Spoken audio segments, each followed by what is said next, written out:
The private dining room of Golden Dynasty's flagship restaurant had never felt so suffocating. Crystal chandeliers that usually cast warm light across hand-carved tables now felt harsh and accusatory. The same room where my grandfather had taught me the art of perfect dim sum was about to become the scene of my public execution. My name is Michelle Chen, and at 35, I was about to be voted out of the restaurant empire my grandfather had built from a single food cart in 1975. Now, with 15 locations across 3 states and annual revenues of $30 million, my cousins had decided it was time for a change in leadership. The numbers are clear. Thomas, my eldest cousin, declared from the head of the table, my grandfather's seat. Michelle's insistence on premium ingredients and traditional preparation methods is killing our profit margins. I sat quietly, watching my family members avoid my gaze.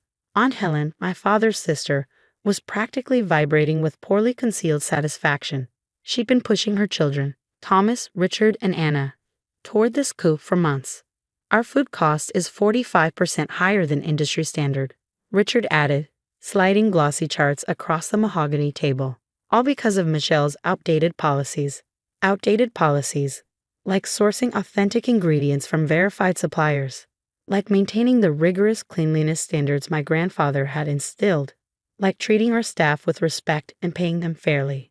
The new supplier I've found, Anna chimed in, can cut our costs by 60%.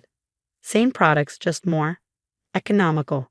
I thought about the documents hidden in my office upstairs, the ones detailing exactly where Anna's economical supplier got their products, the health inspection reports I'd obtained from other restaurants they supplied, the laboratory tests I quietly commissioned, and the staff costs.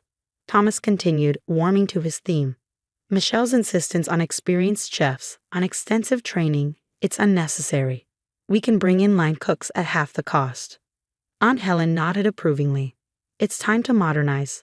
Your grandfather was a great man, Michelle, but his methods belong in the past. My grandfather, the man who taught me that a restaurant was more than just a business. It was a promise to every guest who walked through our doors. Quality isn't expensive, he used to say. Cutting corners is. The vote will now commence, Thomas announced. As per company bylaws, a 2/3 majority is required to remove a senior executive. I opened my laptop pretending to review the quarterly reports while hands raised around the table. In reality, I was sending a pre-written email to David Wong, my contact at the State Health Department, the one whose team had been quietly preparing for this exact moment. With 9 votes in favor and 1 against, Thomas declared triumphantly, Michelle Chen is hereby removed as Chief Operations Officer of Golden Dynasty Restaurants, effective immediately. Of course, I said calmly, closing my laptop. I assume you want me to clear out my office. By end of day, Anna smirked. We have a new team starting tomorrow. I gathered my belongings, feeling their eager eyes following my every move. They were probably expecting tears, pleading, maybe even anger. Instead, I smiled, remembering another of my grandfather's lessons. The best revenge is letting people show exactly who they are. One thing, I said, pausing at the door. The quarterly health and safety inspections are due this week. I usually handle those. We're well aware, Thomas replied dismissively. The new management team has everything under control. I nodded, thinking of the extensive documentation in my home safe. 6 months of evidence, hundreds of photographs, dozens of supplier invoices that didn't quite match the products being delivered. I'm sure they do, I said softly, though you might want to be especially thorough in checking the seafood storage, particularly the containers from Anna's new supplier. Anna's face flickered with something that might have been concern. What are you implying? Nothing at all. Just looking out for the family business, one last time. The elevator ride to my office felt surreal. 10 years of my life, of carrying forward my grandfather's legacy, ended by family members who saw only dollar signs where he had seen tradition and honor. My phone buzzed, a message from David, team assembled, ready when you give the word. I looked around my office at the photographs chronicling Golden Dynasty's history, my grandfather at the original food cart, the opening of our first restaurant, me at 18, learning to make Xia Longbao under his patient guidance. Another message, this one from Michael Zhang, our head chef for 15 years. Kitchen crew ready, all evidence secured. Thomas had never understood why I spent so much time in the kitchens, learning from our chefs, listening to their concerns. He called it micromanaging, but it had built a loyalty that went beyond paychecks. My final message of the day went to 25 different recipients, every chef and kitchen manager across our 15 locations. Activate Protocol Dragon. Within hours, encrypted files would be uploaded to secure servers. Security cameras would preserve unedited footage. And most importantly, every shortcut, every compromise standard, every dangerous decision made by the new management would be meticulously documented. As I drove home that evening, passing the gleaming storefronts of our restaurants, I thought about my grandfather's words the day he made me COO. A restaurant is built on trust, Michelle. Once you break that trust, no amount of profit can rebuild it. Tomorrow, my cousins would begin implementing their modernization plan. But they've forgotten something crucial about family businesses. Sometimes the most important lessons are the ones passed down in secret. And I have learned every lesson my grandfather had to teach. The next 48 hours moved with the precision of a well-orchestrated dinner service. My cousins wasted no time implementing their improvements, completely unaware that every change was being documented by loyal staff members across all 15 locations. Michael's texts kept coming. They're replacing our regular seafood delivery with Anna's supplier. New line cooks arrived. No experience with Chinese cuisine. They're telling us to maximize the ingredient yield by pushing expiration dates. I sat in my home office, surrounded by evidence I'd spent months collecting. Photographs of mislabeled ingredients, documentation of food safety violations, records of kickbacks from unauthorized suppliers. But most damaging of all, proof that Anna's new supplier was repackaging rejected seafood products with falsified inspection certificates. Tuesday morning arrived with a message from David Wong. Health inspection teams in position at all locations. Ready on your signal. I thought about my grandfather, about his dedication to quality and tradition, about how he built Golden Dynasty's reputation one perfectly crafted dish at a time.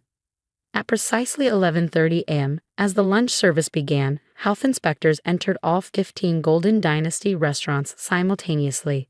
The timing was crucial. Peak service meant maximum exposure. My phone rang immediately. Thomas. What did you do? He demanded, panic evident in his voice. Me? I'm no longer involved with Golden Dynasty, remember? Just a routine health inspection, I'm sure. They're going through everything. The storage, the prep areas, the documentation. As they should, I replied calmly. Food safety is crucial, isn't it? Especially with all your recent changes.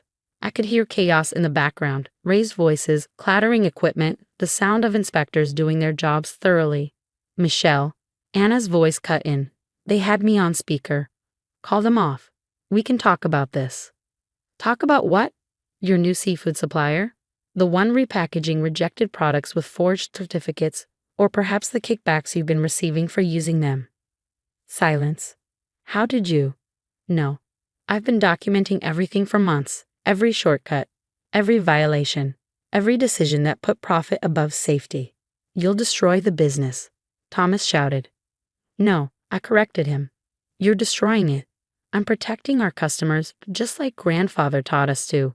The inspections took hours. By evening, the results were devastating. Critical violations at every location, contaminated ingredients, improper storage, falsified safety records. The press was having a field day. My phone buzzed again. A message from our family's lawyer, Benjamin Chang. Emergency board meeting called for 9 a.m. tomorrow. Bring your evidence. The next morning, the private dining room had a very different atmosphere. Thomas, Richard, and Anna sat ashen-faced as Benjamin laid out the situation. The health department findings are conclusive, he reported. Critical violations across all locations. Fraudulent supplier documentation. The fines alone will be substantial, not to mention potential criminal charges for the food safety violations. We can fix this, Thomas began desperately. Actually, Benjamin continued, according to these documents Michelle has provided, you can't. The supplier contract Anna signed commits Golden Dynasty to exclusive use of their products for 5 years. A supplier, I might add, that's now under federal investigation. Anna slumped in her chair. Richard couldn't meet anyone's eyes. Furthermore, Benjamin added, the evidence suggests this was not merely negligence, but a deliberate scheme to increase profits through dangerous cost-cutting measures. Aunt Helen finally spoke up. What are our options? Limited, I said, walking into the room. But I have a proposal. All eyes turned to me. Resign. All of you. Return control of operations to me. I'll implement an immediate corrective action plan. One that's already been approved by the health department. And if we refuse, Thomas challenged weakly. I opened my laptop, displaying emails, photos, supplier records. Then every document I have goes to the health department, the FDA, and the press. Your choice. The resignations were signed within the hour. As they filed out, Aunt Helen paused. Your grandfather would be disappointed, she said bitterly. No, I replied. He'd be disappointed that you forgot his most important lesson. A restaurant's reputation is built on trust, not profit margins.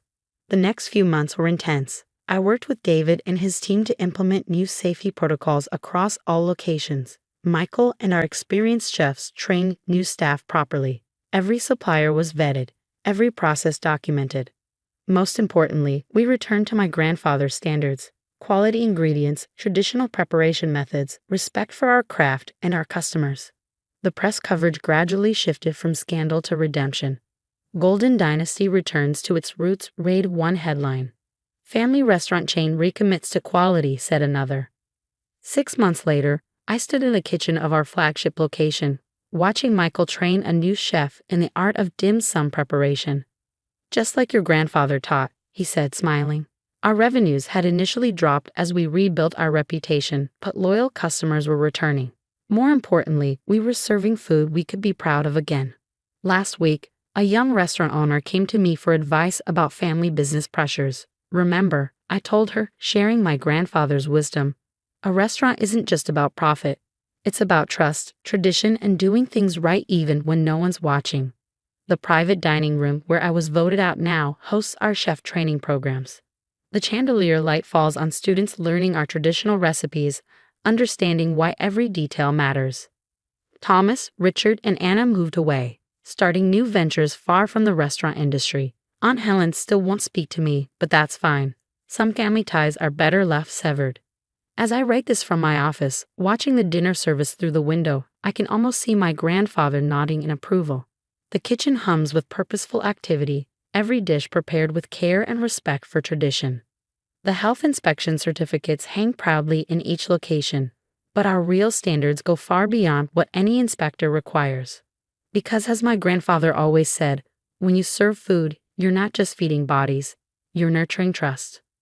Golden Dynasty continues to grow, but now it grows right, one perfectly prepared dish at a time, one satisfied customer at a time, one honored tradition at a time. And in the end, that's the greatest profit of all, knowing that we've stayed true to the legacy of quality and integrity that my grandfather built, one food cart at a time. Every morning, before the restaurants open, I walk through the kitchens just like he used to do, checking standards, greeting staff, ensuring everything meets the level of excellence he taught me to maintain. Because sometimes protecting a legacy means being willing to risk everything to preserve what matters most. In our case, it wasn't just about food. It was about trust, tradition, and the understanding that some things are worth more than money.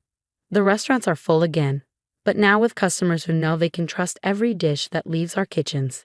And in the end, that trust, just like my grandfather always said, is worth more than any profit margin my cousins could have achieved.